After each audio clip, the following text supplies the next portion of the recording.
of course, there's times where things don't go according to plan, where things are upsetting or annoying or frustrating, and I just want to be like, "Ruff, ruff, ruff, ruff, ruff, ruff."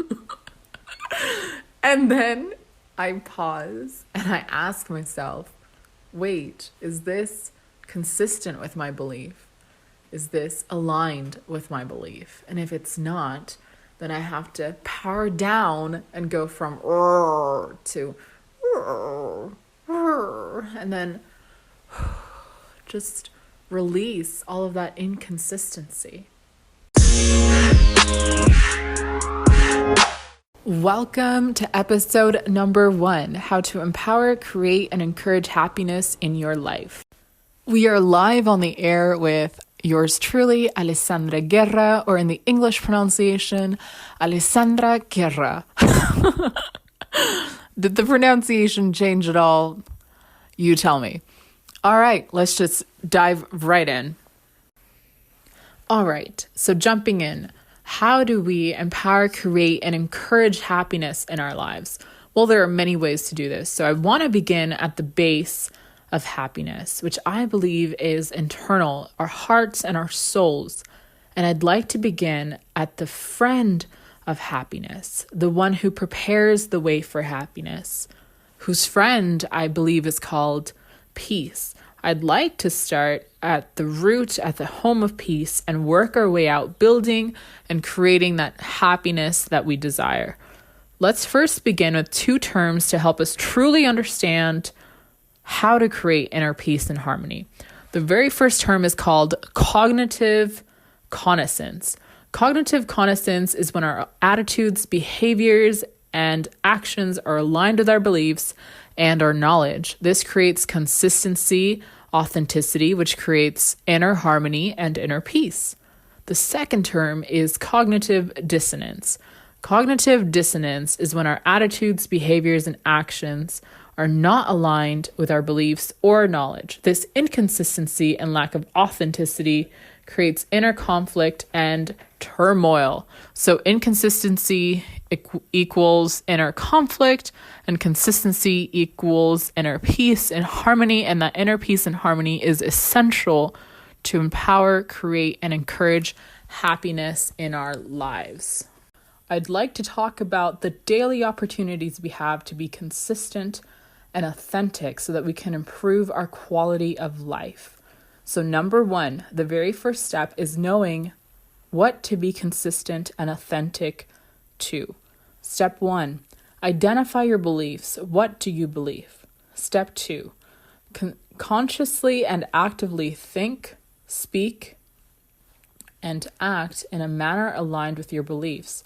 Now, I don't believe anyone can be 100% consistent with their beliefs at all times because we're all human and we're flawed. That's part of our endearing charm as humans. We make mistakes.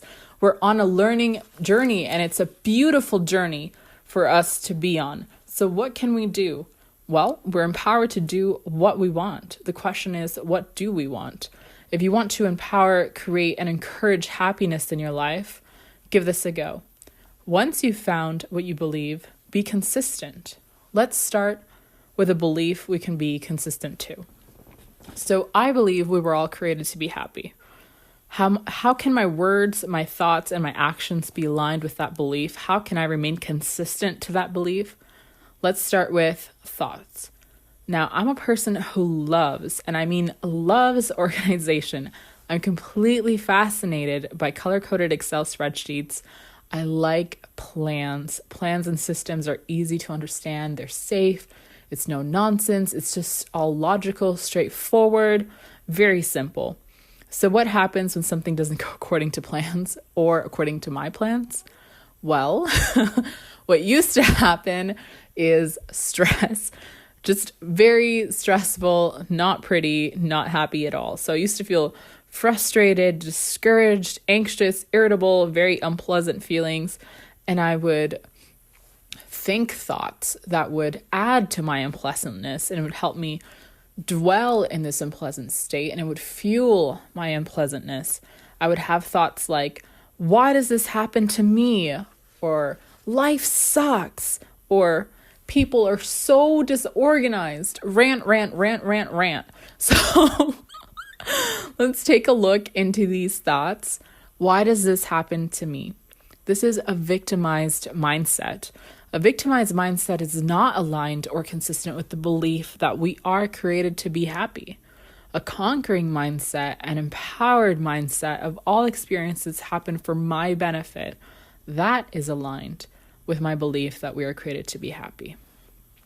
The thought of life sucks. I would describe this as an angry mindset, a closed off mindset. When we are angry or closed off, it doesn't make us available for opportunities of growth and experiences of joy.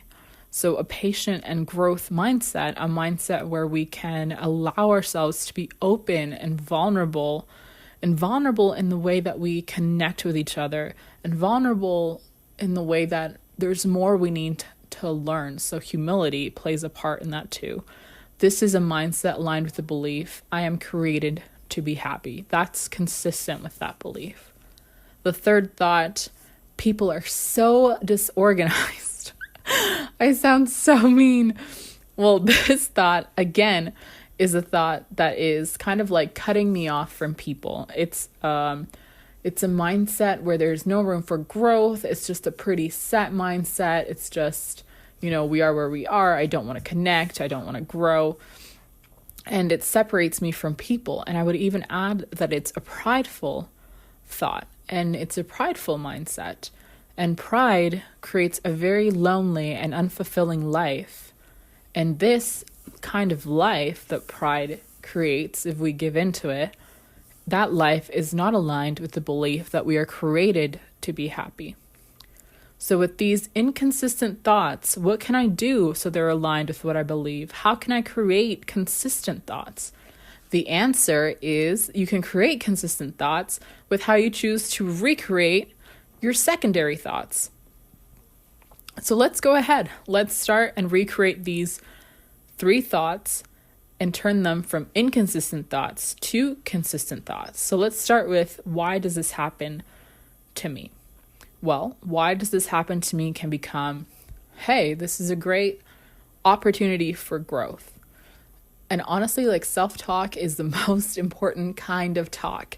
And with me saying things like this, when things come up that are unplanned or unprepared, I've really come to love spontaneity. And it's so fun. I love it when my friends come by, they're like, hey, let's do this. Or let's do this right now. Or are you free? Blah, blah, blah. I love that kind of stuff. It's so fun. It really makes me appreciate those moments. So the other thought is, life sucks. So this thought can become, life is spontaneous. It's an adventure to be alive. And honestly, it is a blessing to be alive. A couple weeks ago, for the new year for 2020, there was a fire 2 houses down. And at 4:00 in the morning, we were in bed, and the police came and knocked on our doors and told us that there was a fire. And we stepped outside. We saw that there was fires and firemen and just a bunch of neighbors. And the fire was huge. And he's like, you have to get out quickly. We think we have it contained, but we're not sure if it's going to spread. And so at 4:00 in the 4:00 in the morning, we were just like, whoa. And this is New Year's. New Year's had just happened, right? So we had been up late. We're kind of foggy, and it's just a lot for us to realize in that moment. Everything could change. Anything can change in a moment. And so it is a blessing to be alive, and it is a huge blessing to be alive. Luckily, nobody was hurt in that fire. Sadly, because it was a huge fire, they did have to shut down that medical building, and that building was ruined. And those people's lives have changed. Sending lots of love and prayers to them. The point of it is, it's a blessing to be alive. And I think before, when I was in my other mindsets, I didn't really realize just in how many ways I am blessed every day. And so now I actually write a list of the ways that I can feel God's love every day, through his blessings, through little tender mercies, through amazing abundance that shows up in my life. And I know that it's because God loves me and God loves all of his children, and he does want us to be happy. Again, that's aligned with, I believe we were created to be happy. So let's look at the third thought. People are so disorganized. People are beautifully diverse. We all have different strengths and weaknesses. I really, really value the unique gifts people bring to the table. It's fun to find what makes everyone unique. It's a fun little game that I like to play. Like, ooh, what makes them so special? Because we all have, not like DNA, but we all have these things encoded into us, right? Like a lot of people are kind, they're compassionate, they're smart, they're good singers. And, we have a lot of qualities that are similar to each other, yet we're like snowflakes where none of us are exactly the same. And so I think that's beautiful. And it's fun to try to figure out like what makes someone special and what makes someone unique. So that's a good way to switch around that mindset. And it's more appreciative. It's more fulfilling because you seek gratitude. You seek to appreciate the differences in the world. So the rewarding thing about recreating our thoughts is that eventually, over time and with training, our secondary thoughts become our initial thoughts. They become our reflex thoughts. And then our mindset shifts. And as we know, or I hope we know, mindset is everything. And you hear people saying that all the time, and it's true. Mindset is everything. So mindset and heart are what helps us to create what we desire. It shapes our paradigm, our perspective. It's what creates a happy reality or a conflicting reality. And I don't believe that anybody wants a conflicting reality. At least I hope that we don't. I think we all want a happy reality, a fulfilling life. So what are some other ways we can be aligned? Well, we can be aligned and consistent to our beliefs through our words and our actions. So there's a story that comes to mind for this example. And I sound very mean in the story, so just bear with me. I was 17 years old in Calgary with severe determination for punctuality. And in this stage of my life, to be honest, I was a bit of a perfectionist, and I thought, yes, this is a great thing. This is going to get me places. Got to go and achieve and la, la, la, la, la. But, well, I'll tell you the story and you'll see the big but that's coming. So it's important that you know that lateness made me extremely anxious at this point in my life because I needed to get places on time. So I want you to please picture a nice Christian family getting ready for church. I want you to imagine 5 women getting ready in one house. I want you to picture the beautiful dresses that take time to figure out, and what shoes to pair it with, and what accessories, like what belt, what purse, what earrings, what kind of makeup, all these things. And the joy of getting ready and preparing to worship together. And while all of this is going on, and there's a lot of, excitement in the air to get ready for church, at least that's how it was in my house, I want you to picture a 17-year-old in a beautiful dress with 6-inch heels, yelling like a drill sergeant and yelling, "Let's go! We're gonna be late for church! We do this every Sunday! Is this how you're gonna be when you die? Are you gonna be late for heaven too?" So I'm downplaying it. It was like much more intense than this. I just don't want to yell into your ear.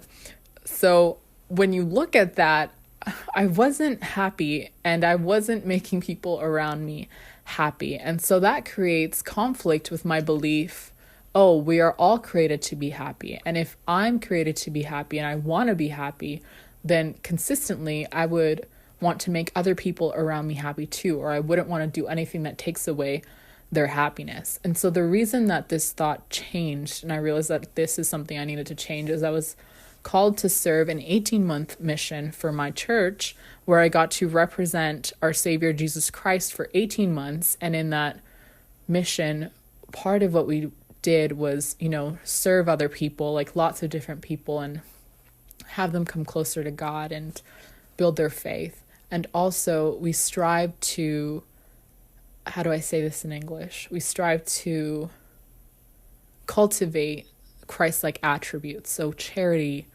kindness, hope, love, compassion, patience. And it was then that I realized this is not serving me. This desire for punctuality, this need for it at the expense of my happiness and other people's happiness, it's not serving me and it's not aligned with my belief system. So I had to learn to let that go. So what I want to ask for you is, as you're listening to all of this, as you go throughout your day, as you go throughout your week, I want you to identify what it is that you believe. Get to know yourself. What is your belief system? And then I want you to create opportunities to be consistent with your beliefs. Do you believe in kindness? That applies to traffic kindness. Do you believe in honoring the law? That applies to the speed limits. And I find that in traffic, that's where we betray a lot of our own beliefs. We betray ourselves by not being aligned. And really, every time that we're not aligned with our beliefs, we're betraying ourselves a little bit. And that's what creates that inner conflict. There's something that inside of us that's like, this isn't right. This isn't right. So the way to eliminate that is to be consistent to what we believe. So number one, again, identify what you believe. And then number two is to create opportunities to be consistent with your belief. Do you believe in compassion? That applies to the people you may not feel inclined to be compassionate to. And with compassion, I want to mention that compassionate is kindness and understanding. Compassion is not putting yourself in a compromising position or in harm's way, because that's called unhealthy behavior and that's toxic and harmful to you, and it doesn't make you well or happy at all. Compassion is healthy and uplifting. It benefits your soul and the soul of others. There's something I also feel compelled to mention with the belief of being happy. And if you don't yet have the belief you were created to be happy, I hope you can start with the desire to be happy. And if you have that desire to be happy, and if you have that belief that you were created to be happy, then act in accordance to that belief. Be consistent to it. Release the things that don't make you happy. Let them go. Say no to anything or anyone who doesn't add to your happiness.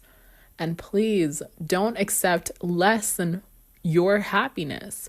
Be consistent. Only accept happiness. Accept and create only that which will make you happy.